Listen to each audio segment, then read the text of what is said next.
Welcome back to Morning Glory, 9:25. Coming up, we're here for about another half an hour. We're going to talk to Kevin O'Sullivan, if we can find him down in Cornwall before the end of the show. It is Bank Holiday Monday, of course. It is August the 25th. I'm delighted to say Sophie Elsworth's here. Sophie, good to see you. Nice to be joined by you. News Corp Australia's Europe correspondent. You were down at one of the protests in Bournemouth, I think, on Friday night. Let's get a quick voice note before we do that with Lee on Angela Rayner. Morning, mate. It's Lee. I see the working people's champion and current housing secretary, Angela Two Homes, now Three Homes Rayner's back in the news. Maybe she's been down to Brighton a few times. She's looking to rent and there's no hotel rooms spare because they're all full. So she's decided to buy. Let's just hope she don't flip it as a main residence. Yeah, I've just been looking at a piece actually from The Independent for a little while ago about the number of MPs who actually operate as landlords. We might have to have a look at that and check it out later in the week. We shall see. Sophie, though, very good morning to you. Angela Rayner's all over the papers this morning in the boat, in the dinghy, trying to make a point. But, I mean, he's right there, isn't he, Lee? There's likely to be no place for anyone. You go to Bournemouth, there's 3 hotels, I think, currently being used by migrants. I think there's about 1,000 migrants currently living in Bournemouth. People have said that the whole nature of the town has changed. Tell us what happened on Friday. Yeah, so I went down there Friday night to the actual protests and spoke to many people there, Mike. Yeah. And I can tell you that tensions are really high. People are angry about this. Now, one of the hotels I was at the front of where they held the protest was the Britannia Hotel. Yeah. This is an awesome location. It's a couple of hundred metres, should I say, from the beachfront. Yeah. Prime location, and the groups were divided up, the pro-asylum seekers, the anti-asylum seekers. It was very well managed. The police officers there were lovely to speak to, but the people there are irate. And I had a lot of people who wouldn't talk to me, give their names and go on the record because they were worried of the repercussions for their job, their livelihoods. But I can assure you that there are a lot of people going, how on earth is this happening in the UK? I know. Certainly I was speaking to people who were going to the Epping protests in Essex a couple of weeks back, and many of them just people that I know that live out that way, and they're certainly by no means would be described as yobs or thugs. They're just ordinary members of families who have got kids who are worried about what's going on. Because Jeremy Kyle told me, I mean, he lives not far from Bournemouth.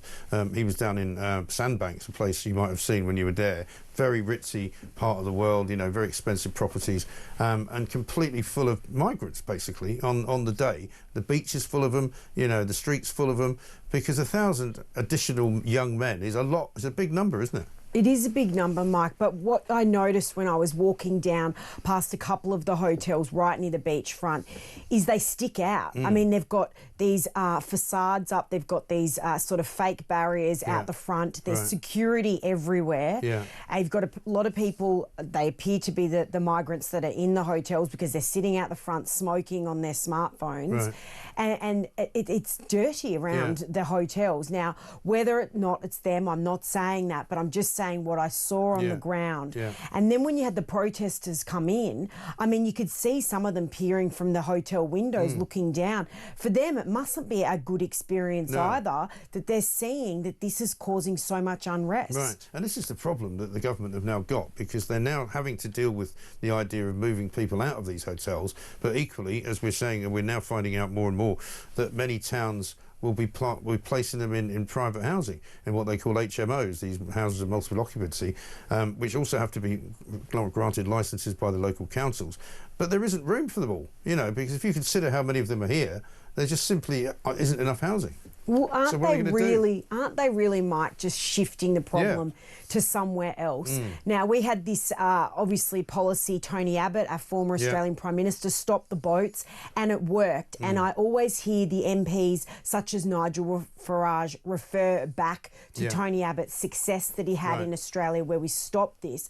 But I can tell you on the ground there's 2 people that they're talking to me about. They're talking to me about Keir Starmer and Nigel Farage. Kemi Badenoch is not getting a mention by these protesters. The Conservatives don't even seem on the radar of this issue. It's all about Farage or the lack of action by Keir Starmer. Yeah, and we got a piece of the Times today saying that 71% of the people of this country think that he's doing a bad job. The only surprise for me was that there was 29% of the people who maybe think he's doing all right, because I don't know where they're coming from.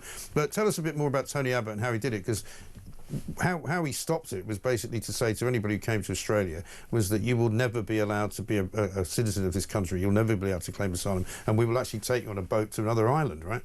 That's right. So they had offshore processing. Yeah. They gave people temporary visas, but they weren't allowed to stay. They were turning boats back. This issue was fever pitch in Australia, and he was so successful on it.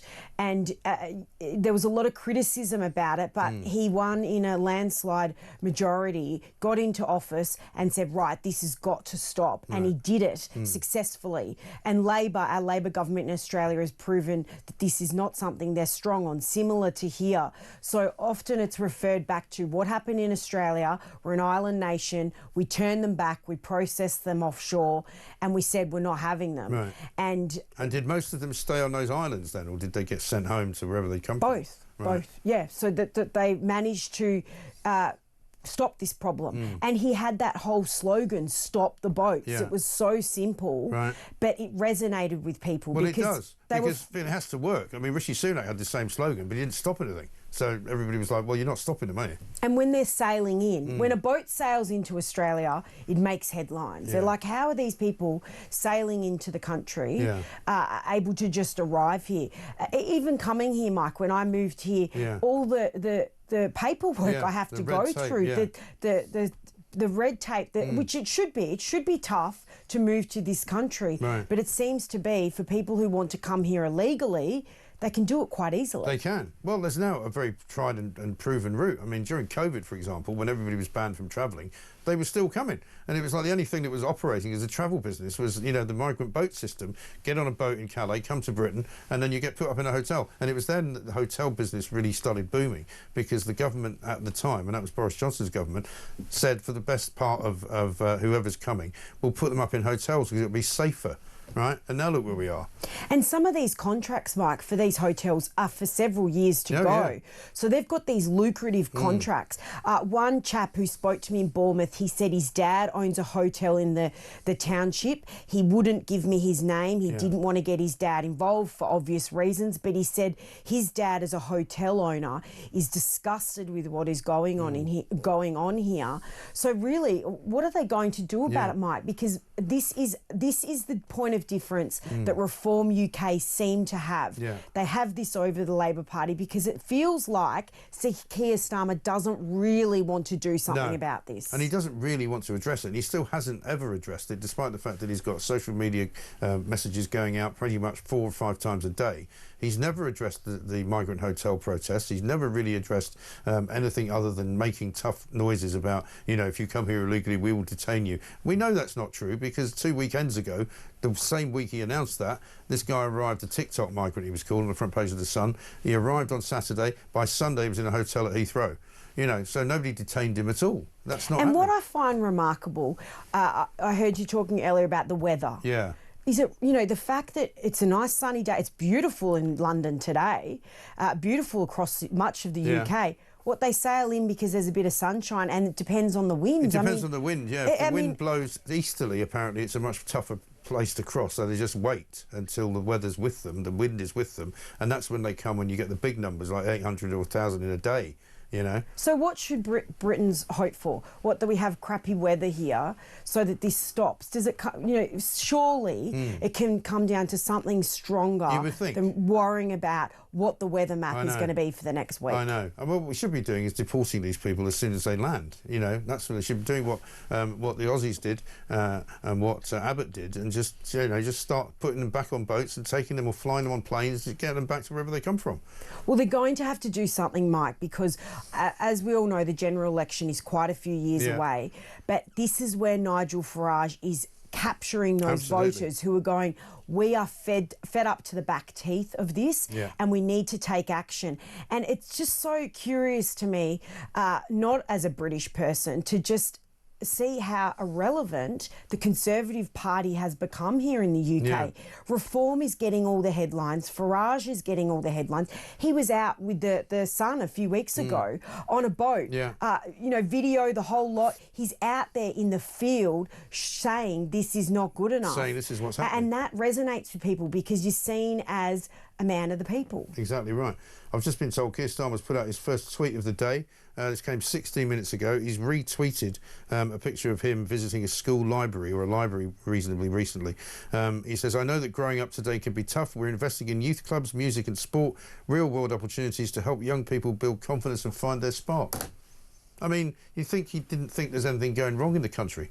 You know, 71% of people on the front page of the Times say he's screwing this up, and he hasn't even addressed it. But these puffy tweets won't get him anywhere. Another issue here from not being British, a couple of nights ago I was in St John's Wood. Yeah. Bag snatch right in front of me. Right. A thief just walked off with the bag. Yeah. They caught him. The patrons caught him. They got the bag back.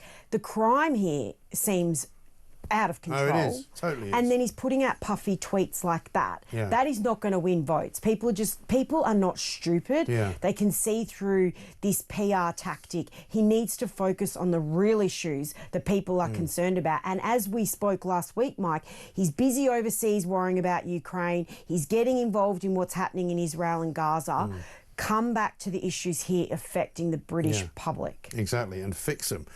Shall we have a look at the video? Because we actually made fun of it on Plank of the Week, because unfortunately he went and asked this little kid to play a song for him, and he played Row, Row, Row Your Boat, which of course is a reference to the migrants. Have a look. Hello. So what are you playing? Row, You're playing... row your boat. Okay. Shall we have a go?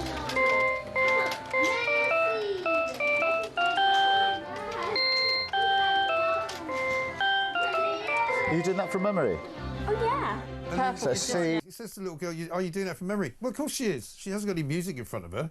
You know, it's a pretty stupid question. Anyway. The irony of row, row, row your I know, boat. isn't it And great? we've got boat issues here. Yeah. I mean, that's almost It's a gone comedy straight skit. over his head.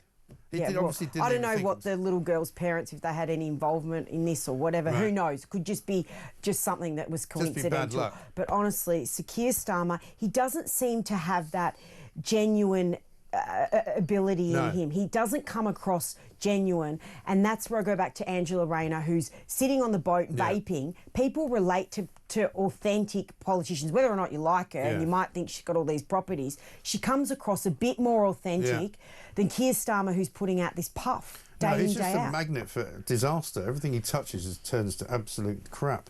Let's get a voice note from Adam.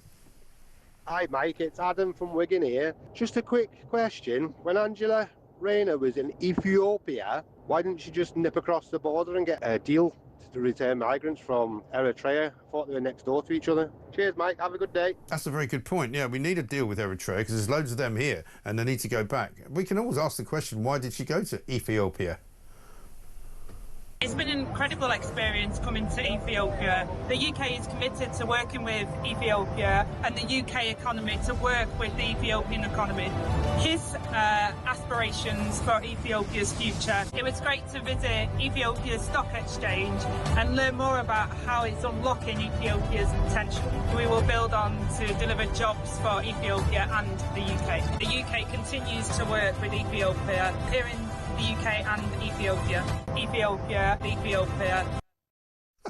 Oh, I love it. I don't think we've had any jobs from Ethiopia yet. Have we? If anybody give us an update, maybe you can find out for us, Sophie. But again, Mike, how is this relatable to the British public? I know. And another thing that was interesting that people spoke to me in Bournemouth about on Friday night was they said you go down the street and there's so many languages from different countries. We don't understand what many people are saying in this. Right. People are not coming into Britain. No, you don't hear English in a lot of places anymore. And they're not making themselves part of their community. They're living in silos, and that's the problem. Yeah. One of the problems that seems to.